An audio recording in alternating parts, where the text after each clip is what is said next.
ఆలోచిద్దాం, ఆశీర్వదిద్దాం. ఉమ్మడి నల్గొండ, ఖమ్మం, వరంగల్ పట్టభద్రుల ప్రశ్నించే గొంతు తీన్మార్ మల్లన్నకు మొదటి ప్రాధాన్యత ఓటు వేసి గెలిపిద్దాం. కేటీఆర్ గారు మొన్నటిదాకా అధికారంలో మీకే ఉన్నారు కదా, మీకు వ్యతిరేకంగా కొట్లాడిండు కదా. ఎన్ని పైసలు ఇచ్చినావు నువ్వు? ఎన్నిసార్లు బ్లాక్మెయిల్కి గురి అయినావు నువ్వు? ఏ టీఆర్ఎస్ నాయకుడిని బ్లాక్మెయిల్ చేసిండు మల్లన్న? ఏ టీఆర్ఎస్ నాయకుడు వాళ్ళ 1000 కోట్లు ఇచ్చిండు ఆయనకు? లారీలలో పైసలు పంపించినటువంటి సందర్భం ఏమున్నదా? కొన్ని బస్తాలలో పంపించిరా మీరేమన్నా? మల్లన్నతోని ఓడిపోతామనే భయంతో మాట్లాడుతున్నాడు.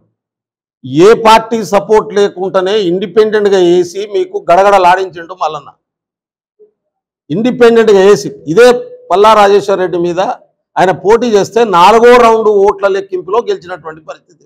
పల్లా రాజేశ్వర్ రెడ్డి మొదటి రౌండ్ ఓట్లతో గెలవలే, ఫస్ట్ ప్రియారిటీ ఓట్లతో గెలవలే, సెకండ్ ప్రియారిటీ ఓట్లతో గెలవలే, థర్డ్ ప్రియారిటీ ఓట్లతో గెలిచినటువంటి స్థితి. ఇవాళ కాంగ్రెస్ పార్టీ అభ్యర్థిగా పోటీ చేస్తున్నారు. జానారెడ్డి గారి సూచన మేరకు ఆ రోజు ఎమ్మెల్యే టికెట్ ఇవ్వలేనటువంటి పరిస్థితిలో ఎవరెవరికి ఎమ్మెల్సీ ఇవ్వాలి, ఎవరికి ఎంపీ ఇవ్వాలనేటటువంటి కమిటీకి ఆ రోజు జానారెడ్డి గారు చైర్మన్ అన్నారు.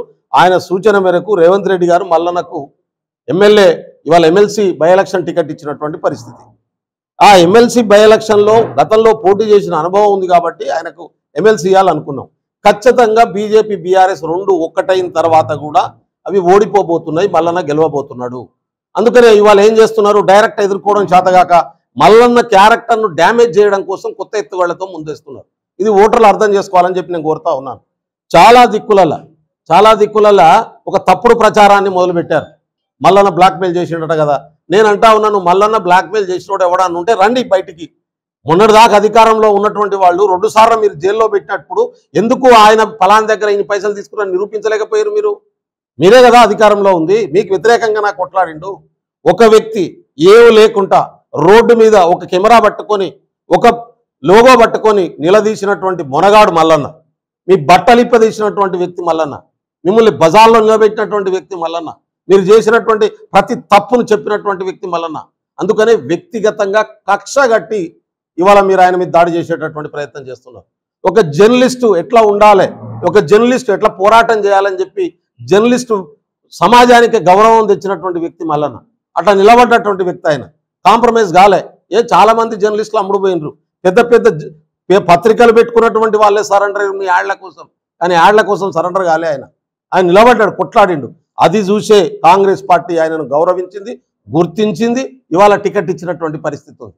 అందుకనే దాన్ని తట్టుకోలేక ఆయన మీద ఆరోపణలు చేసేటటువంటి ప్రయత్నం చేస్తూ ఉన్నారు. నేను అడుగుతా ఉన్నాను కేటీఆర్ గారిని, స్పష్టంగా చెప్పు, నువ్వు మీ బీజేపీని గెలిపించడం కోసం పోటీ చేస్తుర్రా, మీరు గెలవడం కోసం పోటీ చేస్తుర్రా?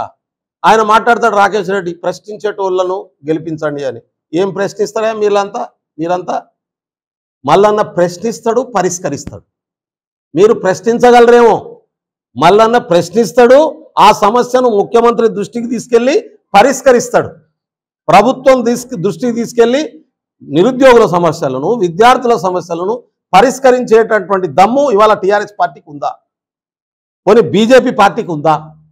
బీజేపీ బలపరిచినటువంటి అభ్యర్థి, పోనీ బీజేపీ పార్టీ అధికారంలో 10 సంవత్సరాల కేంద్రంలో ఉంది, సంవత్సరానికి 2 కోట్ల ఉద్యోగాలు ఇస్తానని చెప్పింది. మోడీ వైఫల్యం చెందిండు, మోడీకి ఉన్న ఇమేజ్ ఖతమైపోయింది. ఆయన ప్రధానమంత్రి కుర్చీ పోబోతున్నది, రేపు ఓడిపోబోతున్నాడు ఈ దేశంలో. అక్కడ బీజేపీ ఫెయిల్ అయింది, ఇక్కడ బీఆర్ఎస్ ఫెయిల్ అయిందని ఆల్రెడీ ప్రజలు ఎలగొట్టిన మిమ్మల్ని. ఇంకేం ప్రశ్నిస్తారు మీరు? అధికారంలో ఉండి ఉద్యోగాలు ఇవ్వలేనటువంటి పార్టీ ఇలా ఎమ్మెల్సీగా గెలిచి ఏ రకమైనటువంటి న్యాయం నిరుద్యోగులకు చేస్తారు? మీరు ఏ రకమైనటువంటి ప్రయోజనాలు నిరుద్యోగులు చేస్తారు? ఏ రకమైనటువంటి లాభాల్ని ఇవాళ విద్యార్థుల పట్ల, గ్రాడ్యుయేట్స్ పక్కన నిలబడేటటువంటి అవకాశం ఉంది? కాంగ్రెస్ పార్టీ అభ్యర్థిగా పోటీ చేస్తున్న వల్ల నేను మళ్ళీ చెప్పదలుచుకున్నా, కాంగ్రెస్ పార్టీ తప్పు చేస్తే కూడా, కాంగ్రెస్ నాయకత్వం రేపు అనుకున్న పథకాలు ఇంప్లిమెంట్ చేయకుంటే కూడా ప్రశ్నించగలిగినటువంటి శక్తి ఆయనకు ఉన్నది. మా పార్టీని ప్రశ్నించగలిగిన శక్తి ఉన్నది, మా ముఖ్యమంత్రిని నిలదీయగలిగిన శక్తి ఆయనకు ఉన్నది. ఇది గుర్తించాల్సిన అవసరం ఉందని కోరుతా ఉన్నాను నేను. రేపు కొన్ని కారణాల వల్ల ప్రభుత్వాన్ని నడిపించేటప్పుడు కొన్ని పథకాలను ఇంప్లిమెంట్ చేయకపోతే అన్నా ఇది చేయాల్సిందే అని అడగగలడు, కూర్చోబెట్టగలడు, దండం పెట్టగలడు, నిలదీయగలడు. ఇటువంటి నాయకుడిని ఎన్నుకునేటటువంటి అవకాశం గ్రాడ్యుయేట్ల చేతిలో ఉన్నది అలా. కాబట్టి మీరు ఎన్నుకునేటటువంటి నాయకుడు ప్రజల కోసం, నిరుద్యోగుల కోసం కష్టపడేటోడు ఉండాలి, కొట్టాడేటోడు ఉండాలి, నిలబడేటోడు ఉండాలి, కాంప్రమైజ్ కాకుండా పనిచేసేటోడు ఉండాలి. ఈ లక్షణాలన్నీ ఒక్క తీన్మార్ మల్లన్నకు తప్ప ఇప్పుడు పోటీ చేసేటటువంటి ఏ అభ్యర్థికి లేవని చెప్పదలుచుకున్నాయి. అందుకనే ఇవాళ మా ఉమ్మడి వరంగల్ జిల్లా, ఉమ్మడి నల్లగొండ జిల్లా, ఉమ్మడి ఖమ్మం జిల్లాలో ఉన్నటువంటి గ్రాడ్యుయేట్ ఓటర్లందరికీ కూడా నేను మీ ద్వారా, మీడియా ద్వారా అప్పీల్ చేస్తూ ఉన్నాను. ఖచ్చితంగా తీన్మార్ మల్లన్నను గెలిపించండి. ఒక బీసీ బిడ్డ, ఇది కూడా నేను చెప్పదలుచుకున్నాను. ఇవాళ బీసీలకు అన్యాయం జరుగుతుందని చెప్పి, బీసీలకు కాంగ్రెస్ పార్టీ న్యాయం చేస్తలేదని చెప్పి చాలా వరకు మాట్లాడుతున్నటువంటి మిత్రులు ఉన్నారు కదా. ఇవాళ బీసీ బిడ్డ కాంగ్రెస్ పార్టీ టికెట్ ఇస్తే గెలిపించుకోవాల్సినటువంటి బాధ్యత బీసీల మీద లేదా? ఎస్సీ ఎస్టీల మీద లేదా? ఇవాళ పేద బడుగు బలహీన వర్గాల మీద లేదా? ఇది ఆలోచించండి. మీరు ఇది ఆలోచించండి. ఒకటి, నిజాయితీపరుడు, కొట్లాడగలిగినోడు, నిలబడగలిగినోడు. రెండోది, ఒక బీసీ బిడ్డ. ఈ బీసీ బిడ్డ గౌరవించి, గుర్తించి, ఆయన పోరాట ప్రతిభను గుర్తించి పార్టీ టికెట్ ఇచ్చింది.